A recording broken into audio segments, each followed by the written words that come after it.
something we all need. Gotta have it now if you wanna succeed. Striving, surviving, that's no doubt. Sticking together, we gon' find a way out. So all you young people, give it your. So all you young people, give it your. So all you young people, give it your. So all you young people, give it your.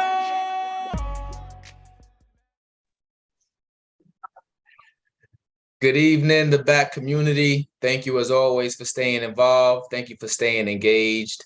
This evening for Women's History Month, we have another power hitter. This one is coming to us via Queens, New York, but she is actually in Connecticut as we speak. Tonight's guest is Miss LaToya Ravaliere, and thank you for agreeing to be on the back community with me. I can't wait to dive into your story. Thank you for having me. I appreciate your time. Okay. Well, listen, man, I know I've gotten a chance to research you a little bit and see what it is that you're up to there in Connecticut. But I'm not going to steal any of your thunder. I always like to give my guests the opportunity to go ahead and introduce themselves when they come onto the back community, because it's very important to hear it in your words about what it is that you're doing.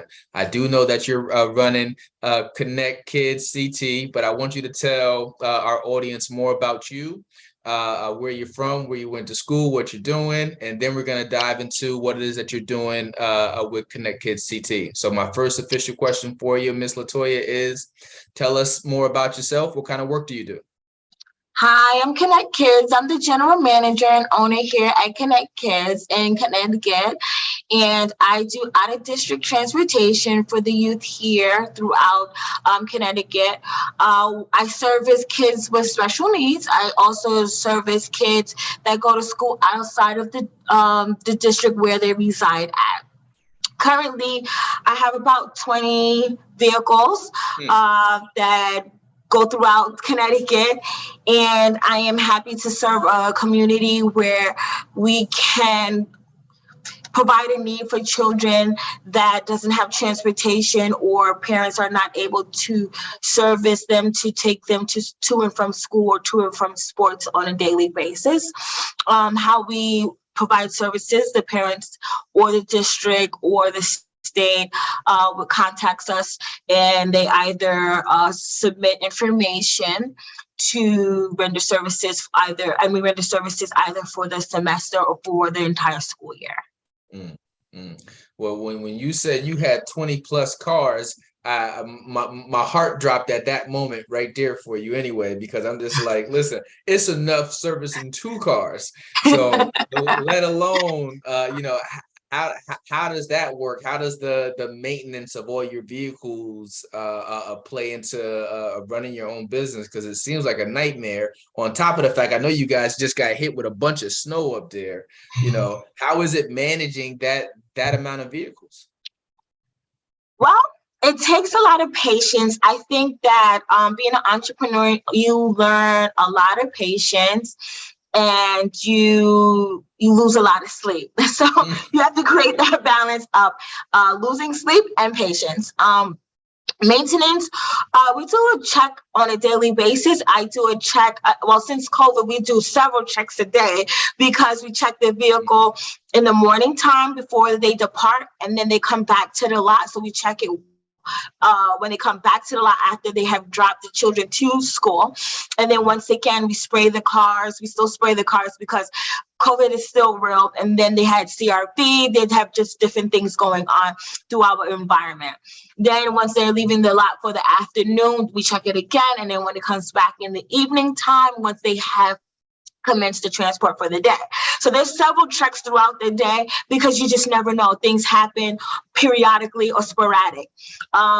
We do oil changes quite frequently. I think we do oil changes every 5 to 6 weeks. That's more frequent than normal car or normal uses, because we drive pretty far on a daily basis. And then as far as Other things, we check the oil, windshield wiper fluids, probably every week, just to make sure we're topping off things and making sure that we checking the tires, because I rather check the tires 2-3 times a day before they leave the lot, besides sending two guys 20 minutes, 30 minutes away to go pick up a vehicle that has a flat or needs a patch or different things like that. That's what I really was asking. What does that bill look like for 20-something cars? Because it's like I can only imagine. So it's very expensive, but I have a couple of maintenance guys that are pretty handy. You have to build relationships throughout the community. I'm calling, I'm knocking on doors. I'm looking for mobile services in different areas all the time, because I want my stuff fixed right away. I don't want the vehicle down at any point, because if a car sits, it's costing me money. You know, when you pay insurance on a monthly basis, if I have a car in my yard and it's not being utilized, or if it's being fixed at the lot for 2-3 days, it's costing me money sitting there at your lot being worked on, and then it costs me money to get it fixed. So I want people who are efficient. And since COVID, it has hit everyone as far as having employees in every industry. So everyone's kind of slow, but I try to build relationships where they try to get me in and out. I'm like, hey, I service, I have a lot of cars, and I try to stick to the same people, so they try to get me in and out. So I try to build as much relationships as I can. And I even I foster relationships with other people in transportation. They're like, hey, I need you to do this run for me, or I have a student that needs help, or different things like that, because I might need someone, or I may need help. It's not easy building a business or building a team. So. Listen, I'm hearing you say it, and it's making me, I'm actually going to connect you with someone up in the Capital District area in the Albany region. My man Trent is doing amazing. He has built, I want to say, probably a multi-million-dollar company up there, and he's heavy into transportation services. So, part of the, I think the biggest thing for any one of us is our network. So when they say your network determines your net worth. So, I'll be sure to try to connect the two of you guys, because both of you guys are in the transportation services, and he is killing it. I met him about a year ago, and we've stayed in contact. So I'm sure he might be able to show you some tricks of the trades of how he was able to build that thing the way that it is. And I'm sure you, being the boss that you are up there in Connecticut, can do the same thing up that way too. But how'd you get into transportation? Why transportation, and why youth services? Was it intentful or purposeful to go that route? How'd you get into transportation services? So, actually, I always wanted to have some impact in youth. So I know I wanted it to be like, whether an after school program, whether it was something that touched the youth in some capacity. It was never supposed to be transportation. In all honesty, like, it was never supposed to be transportation. It was just this opportunity came, and then my partner heard about it. I met with a couple of people, and it was like, hey, I have this great opportunity to reach the youth. They have this thing with the districts is that you get to meet with foster kids. You get to meet with these people, and I was like, hey, I love kids. I want to do that, and one thing led to another, and I was working in New York at the time when I started this, and I was like, okay, I'll start with 1 and 2 things, and I hire people, and I was like, I'm gonna work my job at the hospital and do my thing, and I'm gonna employ people. I'm gonna work remote. I'm gonna work my job and hire people in Connecticut, and just do my thing. But then I had the first call out. And I had to call out on my 9 to 5, drive 2 hours to Connecticut, drive these kids to school. And then I just knew that wasn't going to be, that wasn't going to work. it wasn't going to work because you have to take that into consideration. Who's going to be the backup? What happens to when your personnel can't make it? And I did not think that was going to happen. I was so naive that people call out of work, right? I just knew that didn't happen. As I grew, that happens all of the time, right? So you have your staff that's dependable, and then you have your staff that things happen and you have to be prepared for that. So as I expand, I know that there are the nuances and you just really have to be prepared for that. And as you grow, your time gets limited, and all those things that you thought wasn't going to happen, and you have to expect the unexpected. Yeah. And then on top of the fact that, going through a global pandemic with COVID, a lot of people that were out of work started getting unemployment. And then those unemployment checks were hitting more than what they were actually getting. So a lot of people were just like, I'm not going back to work. So, that was one population of people. And then there was another population of people that decided to get to it and decided to go ahead and hustle. And transportation is huge. You think about Ubers, you think about Lyft. I know when we were going on our debt-free journey to get rid of our debt, I started driving Uber, right? One, I'm a people person. I love talking to people anyway, but it was just like, okay, we're looking for different side hustles. So transportation is one of those ways where you can be your own employer. And it's really just about how much hustle do you have? What is your hustle? So Yeah, when I read about your story about you and your wife becoming debt free, I wanted you guys to adopt me because I still have those student loans. I still have those student loans, and I said, Tyrone and his wife need to adopt me and just pay off my student loans too, But no, in all honesty, I can remember COVID like it was yesterday, and I still feel the effects of COVID, and I wish there will never be a pandemic ever. And because it was just like, it was trickling in, and I think it was March or April, and the schools, it was like people were getting sick and they didn't really know what it was. And then my staff member came in and he was like, yeah, something's going on. And I was like, what? What's going on? He was like, they might close down the schools. I was like, what? I was like, no way. Because you never hear them closing schools, right? Yep. So I was like, no way. I was like, never. So then, they start closing the schools, and it was just a lot of uncertainty, and I didn't know my head from my toe at that point, and you just didn't know what to do.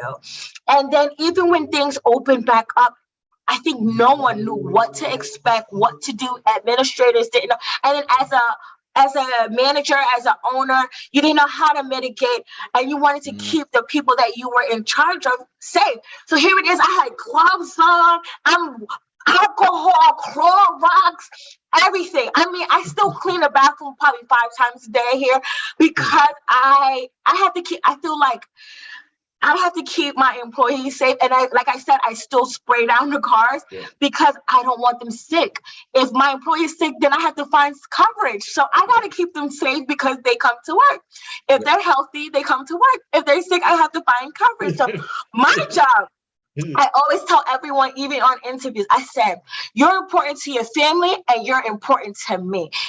And that's how I wake up every day. And I'm like, are you good? I ask them what their goals are. I ask them like what's going on with them because I have to keep them on track. And I said, I know this is not the end or be all. Like, what are your goals? Like, how can I help you work towards them? And I said, I know that this is not everything for you, and I want you to find yourself in other means. And I just ask that you give me 2-3 weeks notice if you find something. I say, if you win the lotto, please just give me a week. I tell them that, just please give me a week and just pay up my student loans. I tell everybody, my student loans, right? And it's important to me because when I was growing up, I had mentors. I feel like people speaking into each other is so important, or someone having a mentor as an adult or therapist as an adult. I think that's so key, because sometimes our friends don't know the right things to say, or don't have the same path, or don't know the experiences that we have been through, or sometimes we go through things that we are not proud of or don't know how to express. And I think that having those outlets are important. And I can tell you that I have had my staff break down crying to me, and sometimes it's a lot. And sometimes it makes our bond stronger. I have old employees that, communicate with me to this day. Sometimes they're like, Miss LaToya, boss lady, you can't pay me to come back, but I miss you so much. They're going through different health scares and different things like that, or they're back in school to be nurses or doctors and different things like that. And I can't pay them a salary of a doctor now, but I love them, and I am here to be a part of their journey and different things like that. And I'm proud of them. I have an employee has 2 laundromats. I'm so proud. I miss him so much, but I'm so proud of him. And his wife, I'm so proud of him. But I tell him every holiday, I'm saying, I miss you so much, but I'm so proud of you, because he was like my right-hand guy, and I haven't found anyone to replace him. And filling that void has just been a challenge, and I have to create that work-life balance, trying to fill that void, and it's been pretty challenging. Okay. Yeah. And I know you said the life of an entrepreneur is because, you have so much at stake, so much vested in the success of not only what you create for yourself, but what you create for others. So that's that's a lot of pressure to have on you. One of the questions I always like to ask, though, is like, especially when I'm talking to someone who is an entrepreneur, do you think that we should be teaching young adults how to be entrepreneurs in high school? Yes or no, and then why or why not? I would say yes. I would say I would teach them a full course of being an entrepreneur and going to college. I think it's important to share the pros and cons of each, because sometimes we don't know the direction of either path. Because we have kids that go straight into the workforce. We have kids that go straight into college. We have kids that go straight into playing sports, different things like that. I think that giving kids options and knowing what that looks like and knowing how to navigate that process is very much important. Maybe we didn't need college. Maybe we did. I think college is important because it allows us to be teachable. It allows us to have a stepping stone to navigate the process of being entrepreneurs. I don't know if it would keep me debt free, but I think that it has provided me the tools and knowledge that I needed to become successful. And you know what? It has created long life friendships that I needed, and I don't talk to them every day. I probably don't see them every day. I don't text them every day. I don't talk on the phone much because I'm so busy, but I love them the same. And my heart means well. But I have created a network that with people that are movers and shakers that I'm so proud of. I see them in social media doing things, creating platforms, and building success for their families. And I'm like a proud parent, like, oh my God, like wow, like I'm so like a proud parent. So I think that it's important to show them the pros and cons of being entrepreneurs. And then sometimes people are starting businesses and they don't know what to do. So we have businesses that fail, and even when they fail, we need to know what happens next. Like if we fail, it's okay to fail. Now we need to know how to move forward. Nice. So I think it's important that they should teach that in high school. Well, I appreciate that answer, and I appreciate the emphasis that, there's different paths for different people. I happened to meet Miss LaToya at the best school in the world, which is JCSU. all right, Johnson C. Smith down in Charlotte, North Carolina. But to your point, school isn't for everybody. But some people focus in on the financial, how much it costs. Obviously, school is the cost of school is out of this world. But the relationships that you get, the networking, the confidence that you build, the experiences that you can gain. Some people say, well, I can get all of that without going to school, Tyrell. And for some people, that may be true. For me, I know it drastically changed everything for me. So, I'm an advocate for school. I'm also an advocate for doing what is right for you. But I love entrepreneurship and the fact that it creates a whole nother avenue for people who may not want to go that route, or for people who want to go that route and still be an entrepreneur. And I think that we need to stress those things. Most households weren't really talking about, you also mentioned therapy. So they weren't talking about therapy. They're not talking about finances. They're not talking about debt. And in today's culture, in today's society, we're openly talking a lot more about these things, which I think are going to yield better results for students that are coming behind us. So, yes, absolutely. Well, let me see. One of the things I love about my interviews is that it gives me the opportunity to get to know the guest a little bit more, and I'm sure plenty of the people that you work with might not get a chance to know you as well, because obviously for work reasons, you always like to keep a certain guard up and to not allow people to know who you are. On the back community, this is a perfect platform just for people to get a chance to get a peek of who you are as a person, not only as a boss and entrepreneur, but who LaToya is as a person. So I have a set of random fire questions that I like to ask off, which is gonna help us to get to know you a little bit better. You ready for this? I'm ready. Let's go. All right. Who is the greatest rapper of all time? Oh my God. Biggie. I knew you would say Biggie too. Biggie Smalls. I'm sorry. Go ahead. Okay.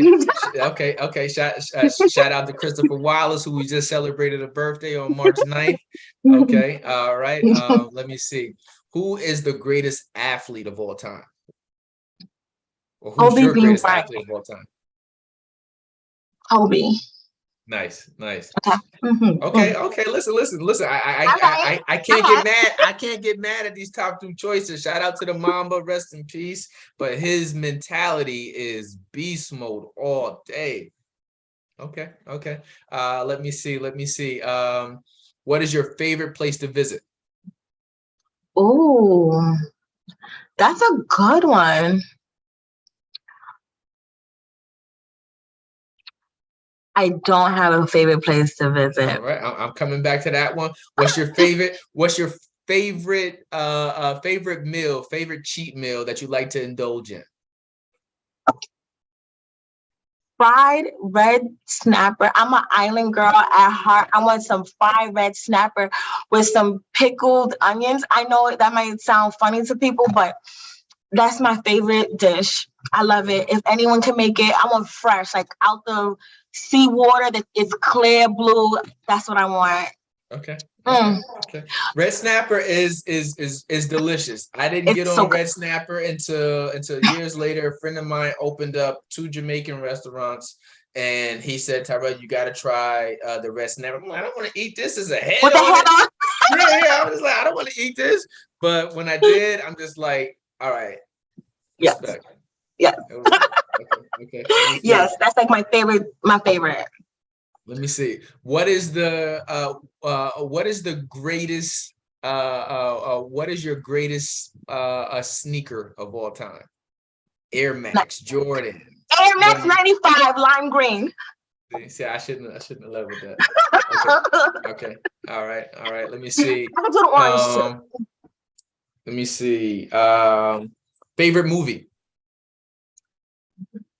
all time. I have several. Is that okay? All right, go ahead. Give me your top three. Because your movies and your music says a lot about the person. These are why I like to ask these questions. I learned that when I was in Morocco. Okay, Grease, The Color Purple, and The Little Mermaid. Wow, that is an array, a vast array right there. You know, you can't even pinpoint one thing right there. It's in Grease, The Color Purple, and Little Mermaid. Okay, go. All right. And last question. Who is your favorite actor of all time?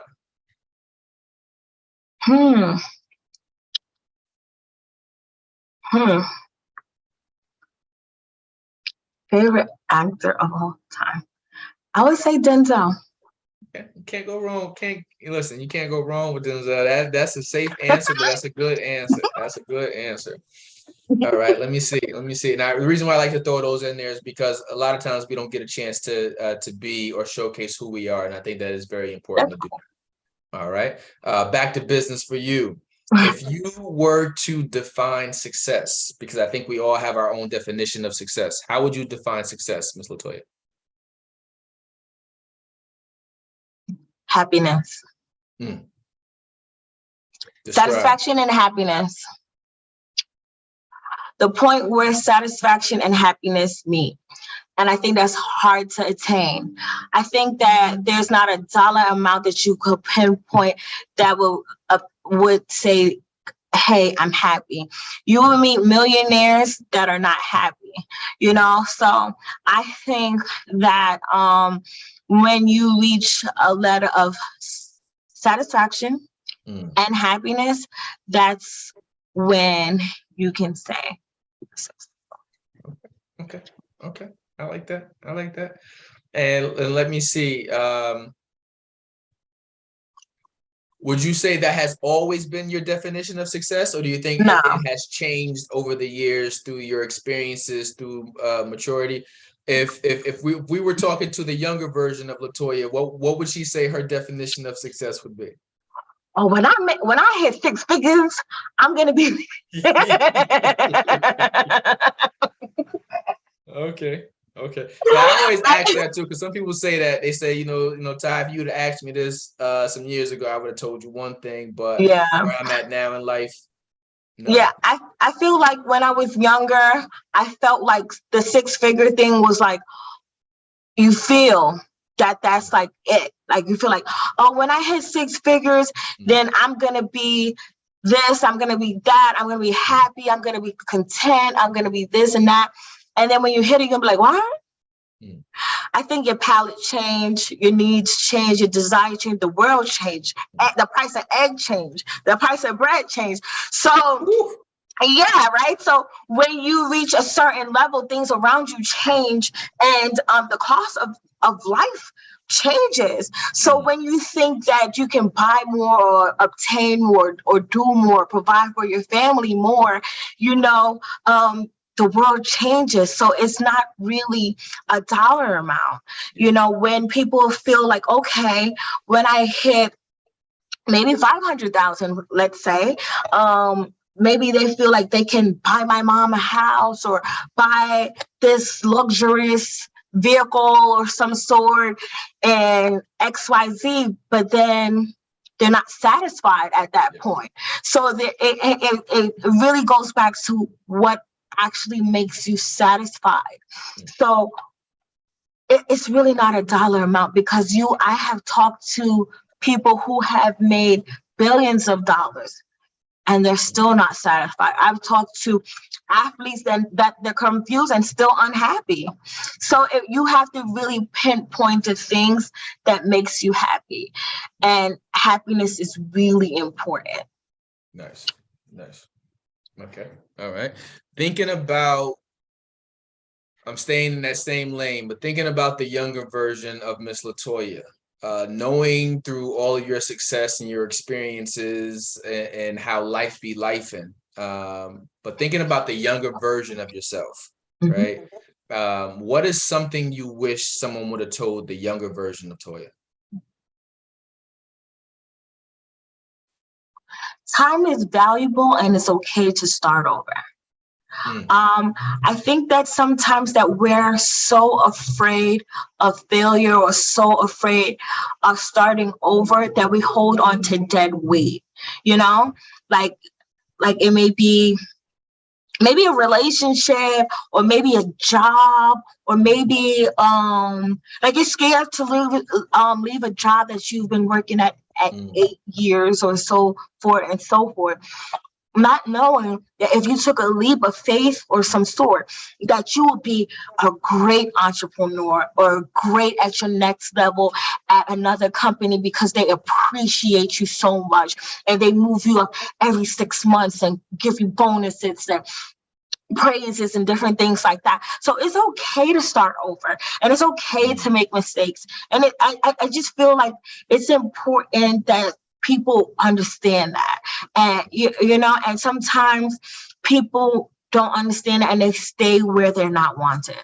I agree. Listen, it is, I agree with you wholeheartedly. And I think it's like giving yourself permission to change, right? Giving yourself permission to grow, but also realizing that sometimes our greatest obstacle is ourselves, right? I remember reading Tyrese's book, How to Get Out of My Own Way, and it was just so dope how he kept time after time talking about how he just kept self-sabotaging himself, right? And just like, you know, it wasn't until I think he had a sit down with Will Smith that that changed things for him. And he's still self-sabotaging. If you know Tyrese, if you follow social media, it's just like, come on, man. But you know, the book Getting Out of My Own Way was really, really helpful. Just realizing that sometimes our biggest obstacle isn't the external barriers, the ceilings. Sometimes it's just us. Sometimes it's just us. Absolutely. Yeah. Let me see. Do you find setting goals as motivation or does it add to your level of stress? Motivation, absolutely. And I think that we should set goals every 3 months, every 6 months, and yearly goals.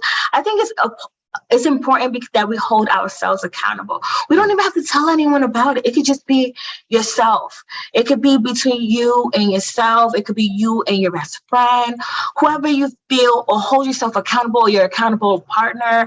I just feel that it's important that we say them to ourselves or just say it out loud. So we write them down and we hold ourselves accountable so we can get there, you know? I feel that way about most things. Let's say that we write down a grocery list. How many times have we go to the store and we forget things, or we go to the grocery store and we buy things that we already have? I think just writing down things is important to make sure that we get what we need and we stick to the process at hand. Nice. So that means that you're what do you call them? A vision boarder? I tried. You know, my girls, we couldn't get the date together, but I wrote down, I made my own little vision board on, I have a matter of fact, I buy these every year and I take it with me in my bag everywhere I go. And I have my goals with me. It had the monthly tabs. I have my monthly goals. I have my yearly goals, and I try to stick to it because it's so important to me. And because I have some changes that I have for myself and for my business. I want it to grow. I want myself to grow. I'm trying to tap into different things. Some things I keep private until I get there. Some things because if I don't get there, I'm like, but I am holding myself accountable. I have a team that's relying on me. I have my staff members that is counting on me. So that's enough pressure as it is. And right now, my biggest goal for 2023 is creating enough work-life balance, and that's creating, you know, automation and hiring someone who can really take on the load that I want to give them.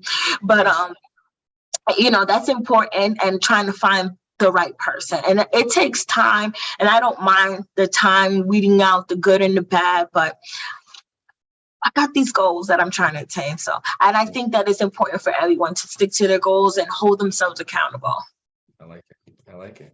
I like it. I'm still coming back to that unanswered question. Vacation spot? What is the favorite place to vacation and why?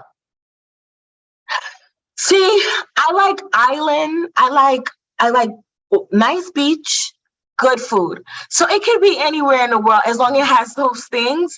I would say the Virgin Islands, but that would be so cliche because that's where my family's from. So I don't want to say there.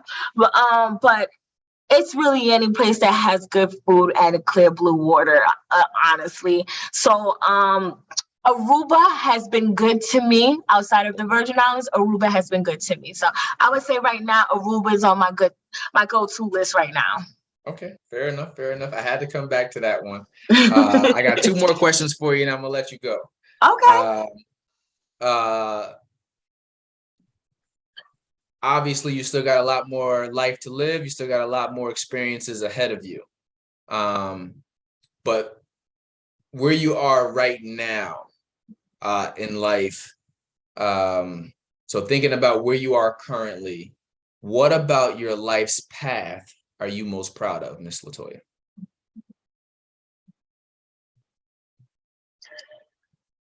Honestly, I never thought I would be an entrepreneur. Wow. I never thought that I would be a woman in business. I'm really proud of that.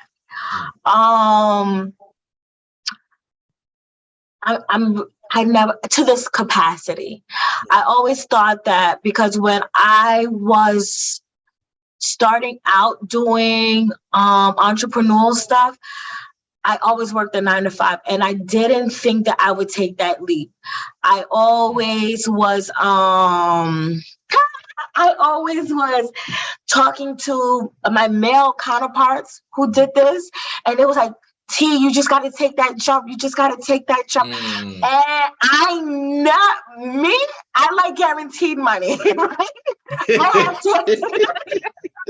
He said, nah, give me that safe. Give me the safe. Me, I like guaranteed money because I know I like nice things. I know I have a house. I know I have things I like to buy. I like to eat good, right?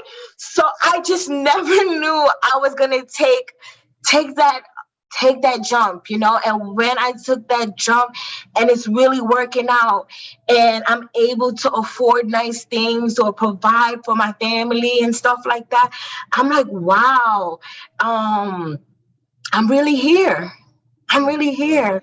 So I'm really proud to just be in this moment, and I'm just looking forward to the next steps in my path, and I'm excited. And I wish any woman, any man, since it's Women Month, I'm gonna stick to my ladies, and I want to push any woman down this path. You can do it. You can do it on your own. I'm wearing many hats, and you can do it. You just have to dedicate yourself and your time to it. Nice. Yeah. Congratulations to you. Thank you for taking the leap. Yes. For betting on yourself and for winning big. Thank you. What they say, an investment in ourselves yields the best dividends. So in honor of Women's History Month, in honor of Women's International Day, in honor of just being a bossy, congratulations to you, what you're doing with Connect Kids. Thank you.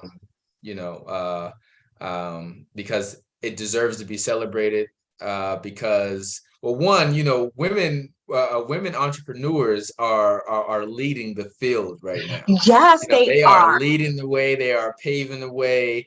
It's a woman here in DC that just opened up these what is it called? man, I'm screwed up. Anyway, What? she just opened up this whole little area right here that is for Black businesses, but specifically for female businesses. Mm, And one of our other friends from Johnson C. Smith helped to do some of the wood decor for her. And it's amazing. nice. But yeah, shout out to you. Shout out to all of the women Yes. worldwide and what they're doing, but definitely to you and your success and your belief in yourself to bring that to life. So I Thank you. wish you continued success as you move forward. And I'm going to hit you with my final question, because this one is important to me. I'm a person who's constantly seeking and looking for motivation. So, I'm always reading, I'm always listening, I'm always looking. What kind of things are you listening to that motivates you? Is it a podcast you're listening to? Is it books that you're listening to? Is it a YouTube? What kind of things motivate Miss LaToya?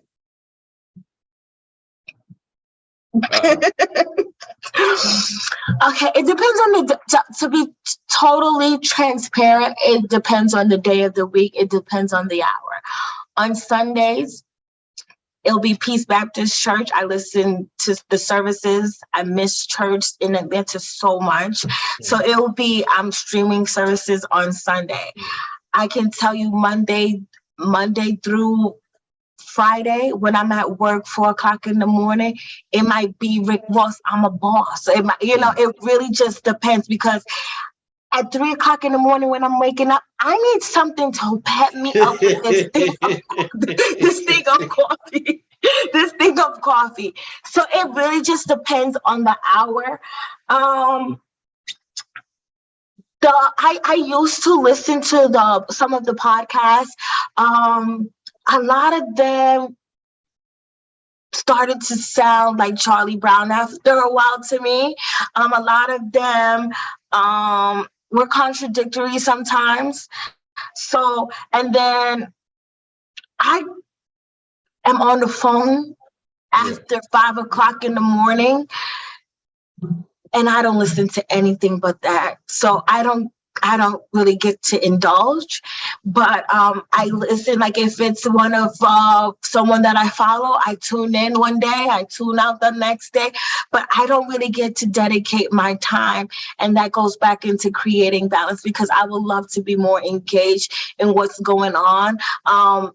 In my breaks, I might just scroll up and down social media just to get jiggy with it, to be in tune and stuff with what's going on with the world, because I gotta stay popping and stuff. Yeah. But to say I'm dedicated to something, I'm not. That's okay. You have your goal book with you every day, which is a dedication and a resource all by itself.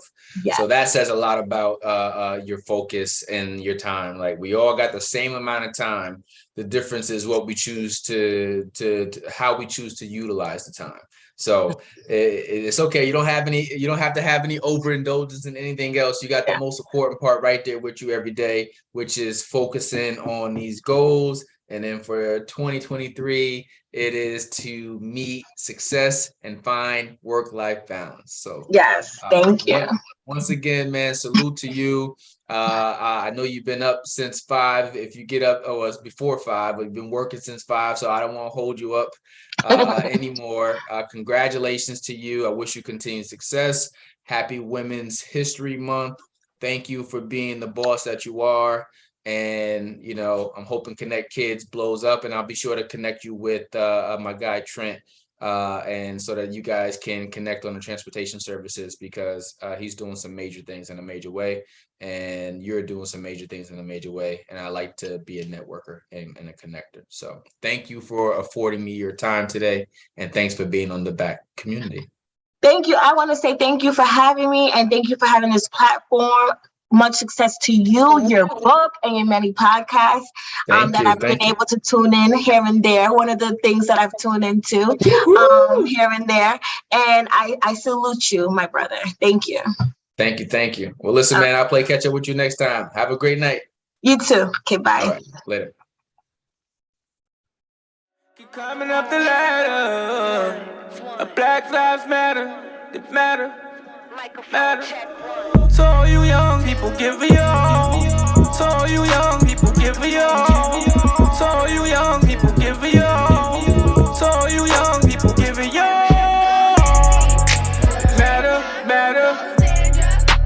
Black lives matter. They matter, they matter. A Black lives matter.